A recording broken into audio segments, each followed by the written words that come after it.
떠나서 가실 때에 제자들이 성전 건물들을 가리켜 보이려고 나아오니 대답하여 이르시되 너희가 이 모든 것을 보지 못하느냐. 내가 진실로 너희에게 이르노니 돌 하나도 돌 위에 남지 않고 다 무너져리라. 예수께서 감난산 위에 앉으셨을 때에 제자들이 조용히 와서 이르되 우리에게 이르소서 어느 때에 이런 일이 있겠사오며 또 주의 임하심과 세상 끝에는 무슨 징조가 있사오리이까. 예수께서 대답하여 이르시되 너희가 사람의 미혹을 받지 않도록 주의하라. 많은 사람이 내 이름으로 와서 이르되 나는 그리스도라 하여 많은 사람을 미혹하리라. 난리와 난리 소문을 듣겠으나 너희는 삼가 두려워하지 말라. 이런 일이 있어야 하되 아직 끝은 아니니라. 민족이 민족을 나라가 나라를 대적하여 일어나겠고 곳곳에 기근과 지진이 있으리니 이 모든 것은 재난의 시작이니라. 그때 사람들이 너희를 혼란에 넘겨주겠으며 너희를 죽이리니 너희가 내 이름 때문에 모든 민족에게 미움을 받으리라. 그때 많은 사람이 실족하게 되어 서로 잡아 죽고 서로 미워하겠으며 거짓 선지자가 많이 일어나 많은 사람을 미혹하겠으며 불법의 선함으로 많은 사람의 사랑이 식어지리라.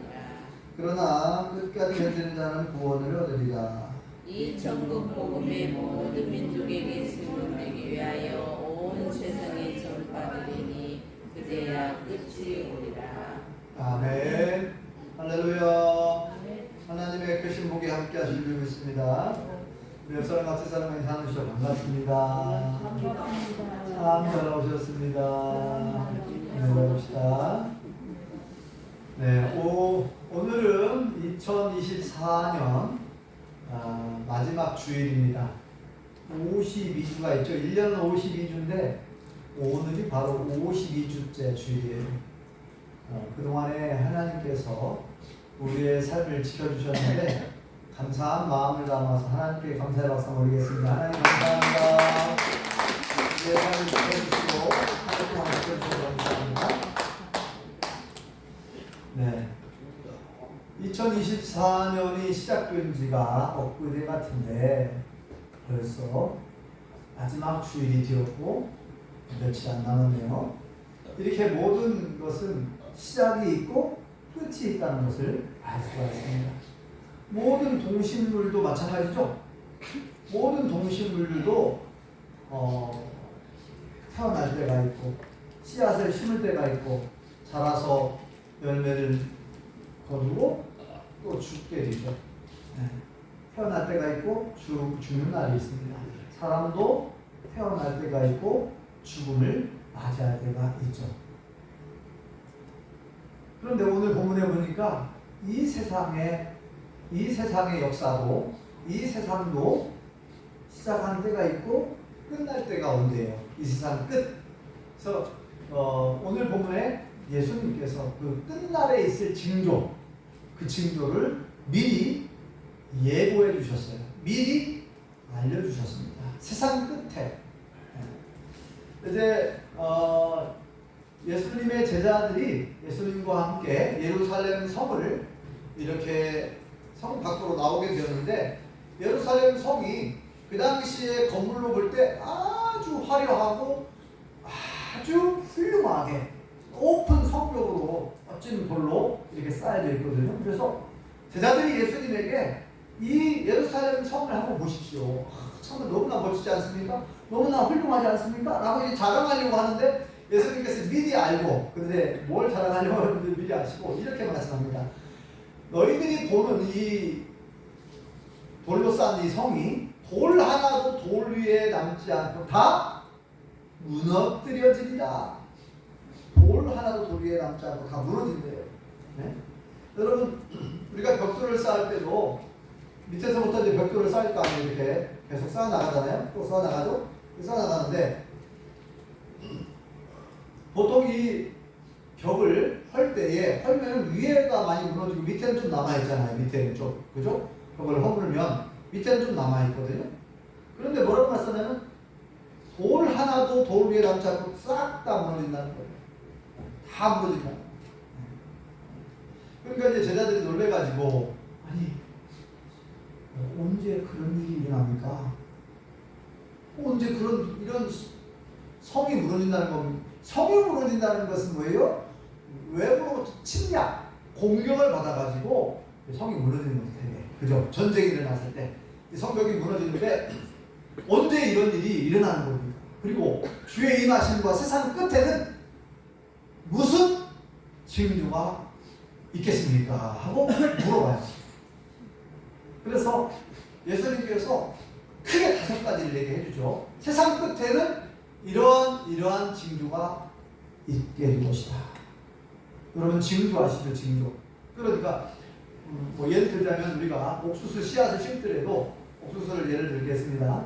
옥수수 씨앗을 심으면은 한 일주일 정도 있다가 조금씩 싹이 나오지 않나요? 싹이 나옵니다. 근데 자라요. 자라면은 옥수수 통이 막 생기기 시작해요. 조금 자라면. 그죠? 옥수수 통이 생기다가 또 이렇게 더 크게 자라면은 옥수수 꽃대가 나오는 것 같아요. 그죠? 꽃대가 나옵니다. 그리고 조금 있으면은 이제 순서는 조금 다를 수 있어요. 제가 전문가 아니니까 제 경험상 더듬어 보면은 옥수수 통에서 이제 수염이 생겨요. 수염 아시죠? 네. 옥수수 수염이 생기고, 그러면 이제 꽃이 폈으니까 벌들이, 나비들이 와서 막 이렇게 다니면서 수정을 지잖아요. 그러면 이제 옥수수 통이 더 붉어지고, 그 다음에 수염도 갈색으로 점점 변합니다. 그러다가 우리가 따먹기 좋은 때가 되면은 옥수수 수염 색깔이 점점 더 진해지잖아요. 갈색으로 진해지고 약간 마른 것 같은 그렇게 되는 걸 볼 수가 있어요. 그래서 이것을 이제 확인을 하기 위해서 수염 있는 부분을 이렇게 벌려보면 이렇게 쌓여 있는 부분을 벌려가지고 옥수수 알맹이를 확인합니다. 저같이 초보들은 이렇게 해가지고 벌려봐요. 벌려봐가지고 알맹이가 잘 들어있고 얼마나 익었는가 손톱으로 한번 꾹 눌러봐요. 눌러보면 어때요? 눌러보면은 이제 어느 정도 잘 익었으면은 손톱이 살짝 들어가면서 물이 살짝 조금만 나온다든지, 아니면 덜 익었으면 물이 많이 나온다든지, 너무 연한 거 있고, 그리고 너무 오래된 거는, 너무 잘 익은 것은 막 아주 단단하잖아. 이 옥수수 수염이 완전히 갈색이 되어서 바짝 말라있는 상태가 되면은 옥수수 통이 이제 완전히 연걸어가지고 완전히 익어갖고 옥수수가 하나하나이 아주 단단하잖아요. 옥수수가. 그래서 이것은 삶아먹기가 조금 그렇고, 삶아먹기 힘들잖아요. 이것은. 그러니까 이 적당한 때에 우리가 삶아서 먹기에 좋은 때에 보통 꺾어다가 삶아서 먹게 되는데, 자, 이렇게 옥수수 수염이 나왔다, 꽃대가 나왔다. 그러면 이제 며칠 있으면은 한 1, 2주 있으면은 대략 이제 농부들은 알잖아요. 농사를 많이 해보신 분들은 옥수수를 언제쯤 꺾어다가 쪄 먹어야 맛있는가를 정확하게 아실 거예요. 그래서 옥수수 통이 커지면서 옥수수 수염이 어느 정도 색깔이 변하고 어느 정도 말랐는가를 딱 경험적으로 아시잖아요. 그게 뭐예요? 징조예요. 징조. 옥수수 꽃대가 나온 걸 보니, 옥수수 통에 수염이 마르고 수염이 갈색으로 변한 걸 보니 때가 되었구나. 꺾어 먹을 때가 되었구나. 네. 그럼 옥수수를 다 꺾어 먹은 다음에 어떻게 해요? 네? 다 이제 쓸모가 없으니까 다 낫으로 배던지 할 거 아니에요? 네? 아니면은 저기 무주에 있는 분들은 거기다가 물콩을 미리 심어갖고 그 옥수수 대에 물콩이 올라가게 해가지고 그 콩을 또 수확을 하더라고요. 자, 아무튼 자, 옥수수가 열매를 다 수확한 다음에는 이제 점점점 이제 수명이 다해서 옥수수 나무 자체가, 옥수수대가 이제 마르기 시작해요. 그죠? 말라갖고 이제 바짝 마르고 겨울이 되면은 색깔이 완전히 이제 죽은 그런 옥수수대가 되어버리는 거죠. 색깔이 완전히 변해버리죠. 자, 이렇게 징조를 보면 알 수 있듯이 예수님도 이 마지막 때 세상 끝의 징조를 미리 알려주셨어요. 5가지인데 5가지가 뭔지 모르겠죠. 그래서 헷갈릴 수 있으니까 제가 쉽게 알려드리겠습니다. 5가지. 처음에는 거로 시작하고, 그다음에는 전기 피부입니다. 전기 피고입니다. 전기가 편리하고 좋은 거지만 상담 전기 감전되면 큰일 나요. 따라서 해보실래요? 전기 피고입니다. 네. 전기 잘못하면 전기 피고입니다. 전기 핏불. 네. 전기 핏불인데 이렇게 전기 피고입니다. 그래서 이렇게 연상해서 있는데 첫 번째 징조 거짓 선자들이 많이 나타나가지고 내가 그리스도다, 내가 예수다, 내가 하나님이다라고 많은 사람을 비웃하는 일이 생겨난다는 거예요. 그 다음에 전기라고 하죠. 전쟁, 수많은 전쟁, 민족이 나라 서로 싸운다, 전쟁이다. 그 다음에 전기라고 했으니까 전 다음에 그 다음에 기적이 첫째 기근과 지진이 발생할 것이다. 그 다음에 피 본다고 했으니까 핍박과 박해가 있어. 내 이름 때문에 너희가 나를 인해서 나를 믿는 것으로 인해서 핍박과 박해가 있을 거야. 마지막으로 불이죠. 핏불이니까 피 본다고 했으니까 불법이 성행함으로 사람들의 사랑이 식어진다. 이렇게 크게 5가지 징조를 예수님이 말씀하셨습니다. 예수님이 재림하시기 전에 세상 끝날 때 세상이 끝이 난다는 거예요. 여러분, 세상이 시작되고 이 지구의 역사가 시작되고 종말을 보한다니까요. 끝날이 온다는 거예요. 끝날. 여러분, 이 종말이라는 말 자체가 한자로 요즘 말하는데 끝종자 끝말자 아닙니까? 끝종, 끝나, 종말. 학생들은 종강한다. 강의를 끝낸다는 거예요. 강의를 다 마치고 방학을 하게 돼요. 지금 겨울방학이잖아요. 종강, 이 끝종자를 씁니다. 종례, 종국, 마지막. 이 종자 끝쪽에 종말, 종말에 대한 세상 끝날. 오늘 말씀 보니까 세상 끝날 때, 세상이 끝난대요. 네? 오늘 교수님, 세상이 끝난대.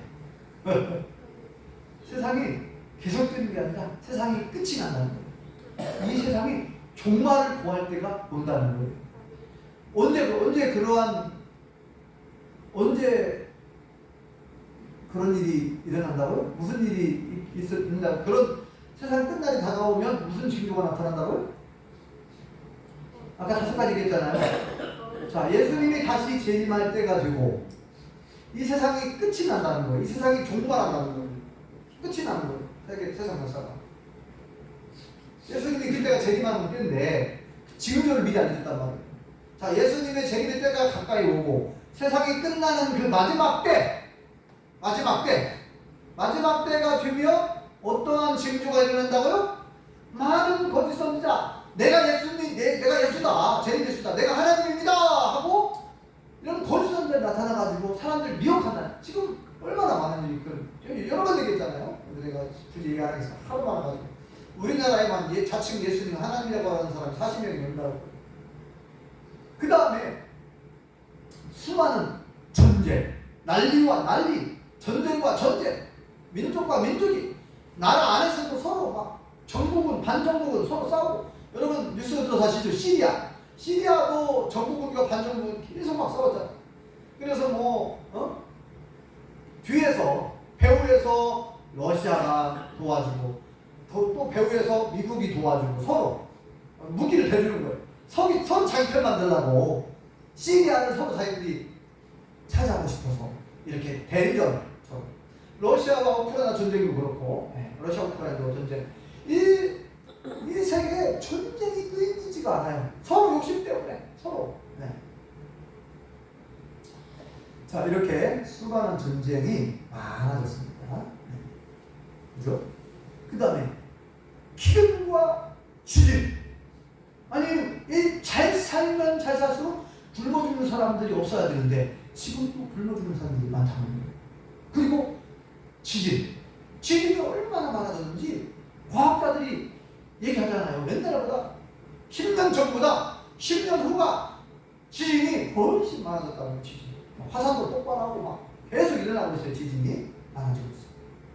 징조라고 했잖아요. 알려줬잖아요. 미리. 그 다음에 예수님 믿는 일로 인해서 핍박과 박해. 그러니까 지금도 우리나라는 그렇게 핍박과 박해가 심하지 않지만 옛날에는 막 심했잖아요. 옛날에 우리나라에 이 기독교가 전파되었을 때에 얼마나 많은 사람들이 막 술미담했습니까? 예수님 믿는다고 해서 막 잡아다가 조선시대 때 사람을 잡아다가 고문하고 죽이고 그 순교자가 많았었어요. 우리나라. 지금도 이슬람권에서는 뭐 사우디아라비아나 이란이나 이라크 이런 데서는요 예수님을 공개적으로 믿을 수가 없어요. 예수님 믿다가 야 주제도 모르게 잡혀가 죽어요. 죽임을 당할 수 있어요. 북한도 그렇잖아요. 북한도 예수님 믿으면 차가다가 저 아우디 탄광에 가서 평생 썩던가 총살을 당할 수도 있고 예수님 믿게 되면. 자, 그래서 예수님께서 뭐라고 하시면 이 재림의 때, 이 종말의 때가 되면 이렇게 핍박과 박해가 임한다. 박해할 수 것이다. 그리고 불법이 성행한 불법. 그래서 사람이 식어진다. 뭐 제가 얘기했잖아요. 이 유효토끼 성금을 냈는데 그 돈을 갖다가 관리를 하시는 분들이 잘못 사요. 수많은 기아대책이라든지 월드비전이라든지 유니세프라든지 여러 그런 단체들이 있잖아요. 모금을 해서 구세군도 연말에 보면은 이렇게 딸랑딸랑 하면서 이렇게 이웃토끼 헌금을 걷잖아요. 적십자에서도 그런 걸 거두고 하고 이렇게 그런 우리가 낸 성금 그런 것들을 정말 필요한 곳에 잘 전달하고 잘 써야 되는데 이 관리하시는 분 다 그런 건 아니지만 관리하시는 분들이 그걸 마치 자기 돈처럼 유흥업소에 가서 쓰고 술 먹고 술집에 가서 맛있는 거 사 먹고 자기들 용돈처럼 써버리고 그러다 보니까 사람이 식어져요. 내가 왜 저 사람들 술 먹는데 돈을 내냐? 이렇게 사람이 식어집니다. 자, 이렇게 이런 일이 크게 5가지 일어나는 것이 지금 얼마나 불법이 성행합니까? 얼마나 불법이 많습니까? 지금 이 시대에. 자, 이렇게 5가지 징조를 말씀해 주셨는데 가만 보니까 우리가 알다시피 이 5가지가 지금 현재 다 일어나고 있어요. 이런 징조가. 그러니까 지금이 어느 때인 거 아시겠죠? 그래서 이 때를 마지막 때 중에서도 마지막 때다 라고 그렇게 말하는 거예요. 지금이 어느 때인가를 분별해야 됩니다. 지금은 오늘은 2024년 마지막 주일을 맞이했잖아요. 마지막이라고 하는 것은 굉장히 중요한 의미가 있어요. 마지막이라는 거예요. 마지막 때. 이게 마지막이다. 여러분, 우리가 이게 마지막이야 할 때 이 마지막이라고 하는 그 말 속에 이렇게 우리에게 느껴지는 거 있잖아요. 마지막 때 중에서도 마지막 때 지금 이 마지막 때를 살아가는 우리. 자, 그러면은 예수님께서 우리에게 겁을 주려고 하는가? 야, 너희들 잘 들어. 미래에 이러한 일들이 일어날 거야. 그럼 굉장히 들어보면은 막 굉장히 무서운 일이 막 전쟁이 일어난다고 그러고 막 기근과 지진이 막 일어나고 막 들어보면 굉장히 무서운 말씀 아닙니까? 전쟁, 기근, 굶주림이 있을 것이다. 뭐 큰 지진이 막 지진이 일어나면 한꺼번에 막 집이 무너지고 수많은 사람 죽기도 하고 그러잖아요. 몇 년이죠? 10년 정확하게 횟수는 모르겠는데 일본 동해 바닷가, 일본 바닷가 쪽에 큰 지진이 있어가지고 10년 됐나요? 가지고 막 쓰나미, 엄청 큰 해일이 놀려와가지고 막 바닷가를 덮쳐가지고 후쿠시마 그 원자력 발전소도 파괴되고 오염수가 막 흘러나가고 많은 사람들이 죽고 다치고 오염돼가지고 막 장애를 안고 살고 지금은 거기서 사람들이 살 수가 없대요. 그 원자력 발전소 근교 수 킬로미터 내에서는 사람이 못 살아요. 다 피난다. 왜냐면 거기가 방사능 물질로 오염돼가지고. 자, 이렇게 지진이 얼마나 무섭냐면은 이런 원자력 발전소 근처에 만약에 지진이 일어나게 되면은 이게 폭파되면서 엄청난 큰 일들이 막 재앙이 닥치는 거예요. 이렇게 자, 이런 일들이 일어나는 것을 예수님이 미리 말씀하셨는데 왜? 예수님은 왜 미리 이런 얘기를 하셨을까요? 우리에게 겁주려고 하는가요? 우리에게 겁을 주려고, 네? 우리에게 두려움을 갖게 하려고 하나요? 그게 아니죠. 크게 두 가지입니다. 크게 두 가지 이유가 있어요. 예수님께서 왜 미래에 일어날 일을 미리 말씀해 주셨느냐 하면, 첫 번째, 모든 세계의 역사는 사람의 힘이 아니라, 사람의 생각이 아니고 하나님의 주권, 하나님께서 세계의 역사를 주권한다는 거예요. 역사의 주인은 누구라고요? 하나님이라는 거예요. 하나님께서 이 모든 세계의 역사, 모든 일들을 주관하고 있다는 거예요. 이걸 다스리고 있다는 거예요. 사람이 전쟁을 일으키거나, 우리는 그렇게 생각하잖아요. 사람이 전쟁을 일으켰다 생각하시고, 사람이 지진을 일으킬 수 있나요? 사람이 막 큰 지진을? 이거는 이 모든 것이 우연히 일어난 게 아니라 하나님의 섭리와 계획 속에서 하나님의 주권, 하나님의 주인인 권리, 하나님이 주인이셔서 역사를 운행하고 있다는 것을 알라는 거예요. 하나님, 우연히 사람의 힘으로 역사가 움직이는 게 아니라 하나님이 주인이라는 거예요. 역사의 주인은 여호와 하나님이신 줄 믿습니다. 두 번째, 왜 예수님께서 미리 이것을 알려주셨느냐? 그 징조들을 보고 준비하는 거예요. 깨어있으라는 거예요. 깨어서 준비하라는 거예요. 그런 일들이 일어났습니다. 그래서 실제로 예수님이 뭐라고 말씀하셨냐면은, 그 다음 우리 읽어보면, 그 다음에 읽어보면 그런 내용이 나와요. 자, 돌 하나도 돌 위에 남지 않고 다 무너진다 그랬죠. 이러한 이렇게 적군 로마 군인들이 이렇게 쳐들어와가지고 예루살렘 성을 포위할 때 뭐라고 했어요? 어디로 도망가라 했어요? 어디로? 산으로 도망가라. 산으로 도망가라 했어요. 이러한 징조들이 있을 때 너희들이 어떻게 해야 되느냐 하고 알려줬어요. 그런데 보통 사람들의 생각은 뭐냐면, 전쟁이 일어나면 어디로 다 갑니까? 옛날 같으면 다 성 안으로 들어가요. 성 안이 안전하다. 성이 그런 역할 하잖아요. 적군의 공격을 막아내고, 적군의 공격을 잘 막아내고 지킬 수 있는 성이 높은 성으로 쌓여 있으니까 성 위에서 공격하기가 쉽고, 그래서 성 안으로 들어가야 안전하다. 성 안으로 들어가야 우리가 산다 해가지고 사람들이 다 성 안으로 막 몰려드는 거예요. 성 안으로 막 들어올 거예요. 성 안에, 예루살렘 성 안으로. 근데 예수님이 뭐라고 말씀하셨어요? 성 밖으로 도망갈 때는 산으로 도망가야 돼요. 실제로요, AD 70년, 예수님께서 부활하시고 승천하신 지 약 30년, 37년 정도 됐죠? 33세에 돌아가셨으니까 약 37년 되었을 때, AD 70년, 예수님께서 이 땅에 오신 지 70년 되었을 때, 로마의 티투스 장군이 군대를 이끌고 이제 완전히 예루살렘 성을 이제 무너뜨리고, 불을 막 지르고, 불을 지르고, 다 불태우고, 다 성을 무너뜨리고. 그래가지고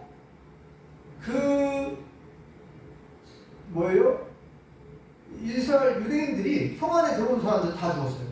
거의 다 죽고, 그 다음에 그 성벽 사이사이에다가 금은 보석, 이 로마 이방인들에게 우리의 이 재산, 피 같은 이 금덩어리들을 줄 수 없다. 근데 다 숨겨놨거든요. 돌틈 사이, 성벽 틈 사이에다가. 그런데 그것을 군인들이 알았어요. 로마 군인들이. 그래서 그거를 다 빼앗기 위해서 어떻게 해요? 철장 같은 거로 지뢰대를 이용해가지고 다 막 넘겨뜨리는 거예요. 벽돌, 큰 벽돌을 다 지뢰대를 이용해가지고, 철장 같은 지뢰대를 다 무너뜨려버렸어요. 그 금은 보석, 기물줄을 자기들이 입마에 벗겨달라고, 자기들이 차지하려고. 그래서 예수님 말씀 그대로 돌 하나도 돌 위에 남지 않고 다 무너뜨려버리는 거예요. 그대로 말씀대로 이루어졌습니다. 성취됐습니다. 자, 미리 경고했거든요. 그렇게 로마 군인들이 예루살렘 성을 포위하고 전쟁을 일으켰을 때에 다 산으로 도망가거든요. 산으로 도망간 자들은 다 살았어요. 근데 그 예수님 말씀을 믿지 않고 성 안으로 들어가면 산다 생각하고 성 안으로 들어간 사람들은 거의 다 죽었어요. 예수님 말씀이 그대로 이루어졌죠. 자, 이 미리 말씀한 거예요. 징조를 미리 알려준 것은 뭐냐면 그러한 때에 이러한 일이 있을 때에 지금 오는 때인가를 알고 정신 차리라는 거예요. 한마디로 깨어서 준비하라는 거예요. 여기 보면은 얼마나 들었습니까? 전쟁이라는. 근데 뭐라 하냐면 이건 재난의 시작이다. 두려워하지 말라 그렇게 말합니다. 우리에게 두려워하지 말래. 두려울 수밖에 없는데. 자, 그 부분 한번 볼까요? 두려워하지 말라는 말씀.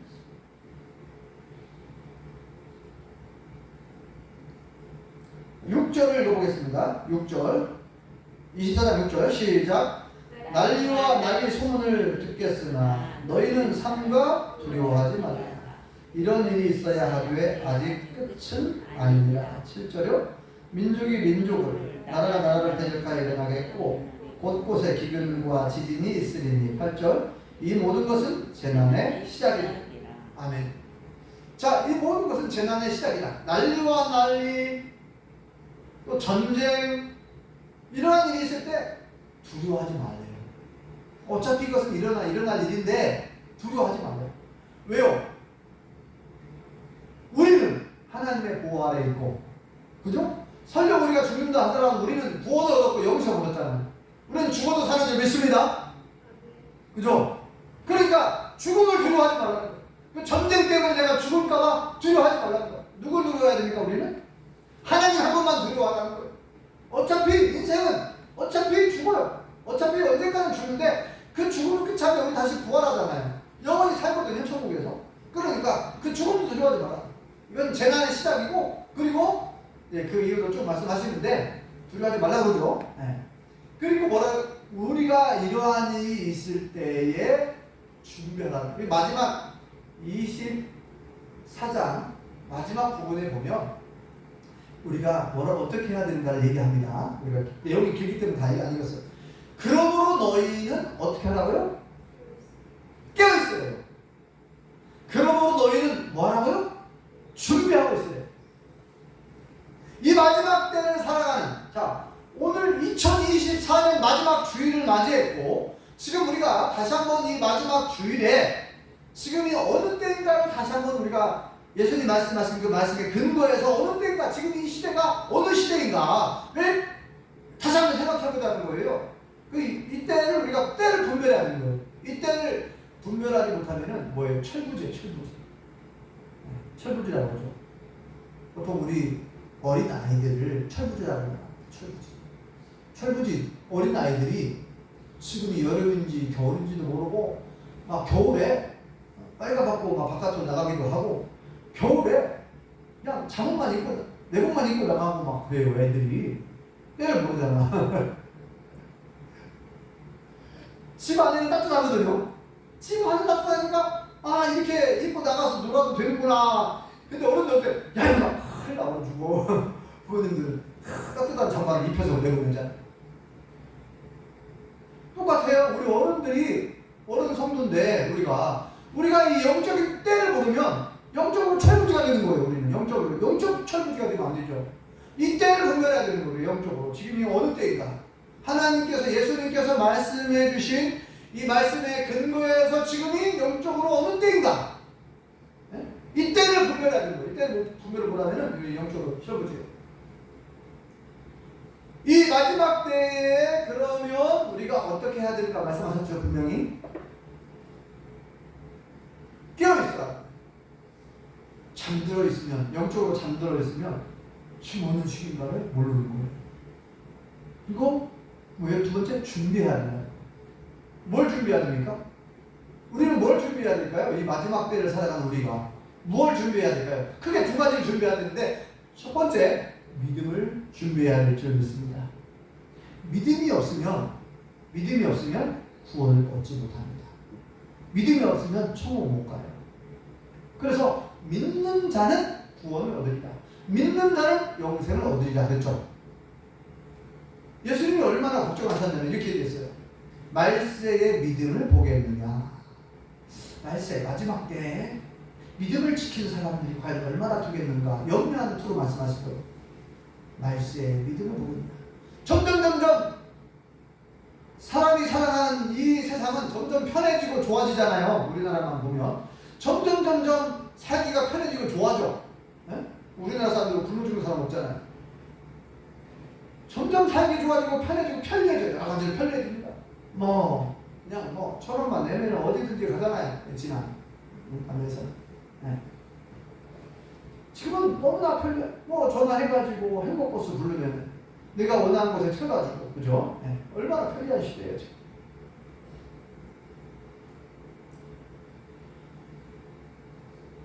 그런데 이렇게 편리해지게 되면 믿음 생활은 게을러질 수가 있어요.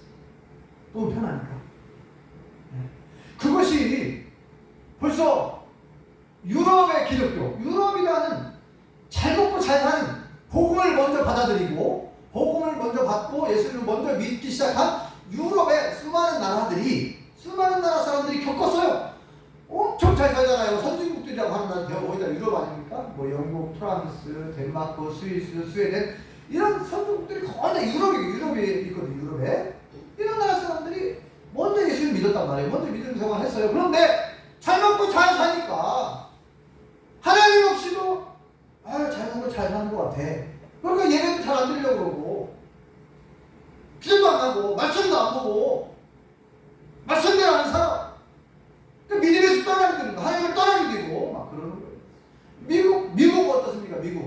미국이 영국의 청교도들 신앙의 자유를 찾아서 신앙생활 제대로 해보겠다고 영국에 있는 청교도 그 믿는 자들이 신자들이 배를 타고 넘어온 대륙이 아메리카 대륙, 미국 아닙니까? 미국? 그래서 미국 땅에 도착을 해서 그들이 농사를 짓고 맨 처음에 하나님께 추수감사 예배를 드리고 그 미국의 추수감사절 명절이 된 거예요. 거기는 그래서 그죠? 아예 국가적으로 추수감사절을 국가 명절로 지키잖아요.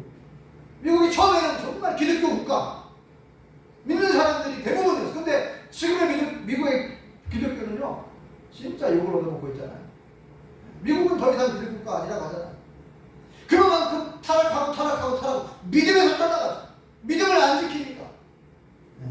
마찬가지입니다. 우리나라도 그렇게 될 가능성이 없고 그렇게 되기도 하고 지금 믿음을 무엇보다도 믿음을 지켜야 될 줄 믿습니다. 믿음을 지키려면 어떻게 해야 될까요? 말씀과 기도로 성령 충만해야 될 줄 믿습니다. 말씀을 사모하고 말씀을 읽고 듣고 배우고 기도하고 그럴 때 믿음이 성장하고 성숙해지고 믿음이 더 커지는 거죠. 그리고 두 번째, 자 믿음을 준비해야 될지 마지막 때 믿음을 준비해야 되고 그 다음에 열매를 준비해야 돼요. 열매. 성경에 보니까 열매를 맺지 않으면 어떻게 된다 했어요? 찍어서 불에 던지운다는 거예요. 이거 지옥으로 심판하는 겁니다. 그러니까 열매가 없으면 총 못 간다 그 말은 똑같아요. 열매, 무슨 열매를 맺어야 된다고 그랬죠? 성령의 9가지 열매. 성령의 9가지 열매 대표적인 열매가 뭐예요? 사랑이죠. 사랑, 희락, 화평, 오래 참음, 자비, 양선, 충성, 온유, 절제. 9가지 성령의 9가지 열매가 있는데 이 모든 열매가 사랑의 열매가 다 들어있는 거예요. 사랑의 열매가 대표적인 열매예요. 사랑이 없으면 아무것도 아니에요. 믿음이 막 큰 태산 같은 믿음이 있어도 사랑이 없으면 아무것도 아니래요. 그러니까 사랑의 열매가 얼마나 중요한지 아시겠죠? 사랑이 없으면 충분 못 가요. 한마디로 말해서. 그러니까 우리는 이 마지막 때를 살아가는 우리 모든 믿는 사람들 우리가 준비해야 될 것이 있어요. 깨워서 준비해야 될 것이 있습니다. 첫 번째 믿음을 준비해야 돼. 믿음을 지키기 위해서 하나님의 말씀과 기도로 성령 충만해야 되고 또 사랑의 열매를 많이 맺어야 됩니다. 그래야 우리가 예수님이 재림하실 때 이 세상 끝날에 우리가 착하고 충성된 일로 참 잘했다라는 주님의 칭찬과 상급과 멸관을 받게 될 줄 믿습니다. 오늘 이 마지막 때에 대한 징조를 다시 한번 생각하시고 우리는 이 세상 끝날에 대한 징조도 있지만 사실은 개인의 종말, 내 인생의 종말, 내 인생이 끝나는 그것도 있어요. 여러분 기억하세요? 내 인생도 끝이 있습니다. 나도 태어난 때가 있는 것처럼 나도 죽음을 맞이할 때가 곧 다가옵니다. 그것이 언제인지는 몰라요. 제가 여러분보다 젊지만 제가 먼저 세상을 떠날 수도 있어요. 아무도 모릅니다. 끝날, 나의 끝날, 내가 죽는 그날 아무도 몰라요. 그러니까 이 내 인생의 종말, 내 인생이 끝이 나기 전 내가 깨어서 준비해야 됩니다. 아멘. 예수님이 오시기 전, 이 세상의 종말을 구하기 전 우리는 깨어서 준비해야 될 줄이 있습니다. 아멘. 믿음과 사랑의 열매를 많이 준비하셔서 훗날에 착하고 충성을 이룬 종아 참 잘했다. 나는 주님의 칭찬과 상급과 멸관을 다 받아들일 수 있게 예수님으로 축원합니다. 기도하겠습니다. 여호와 하나님 은혜를 감사합니다.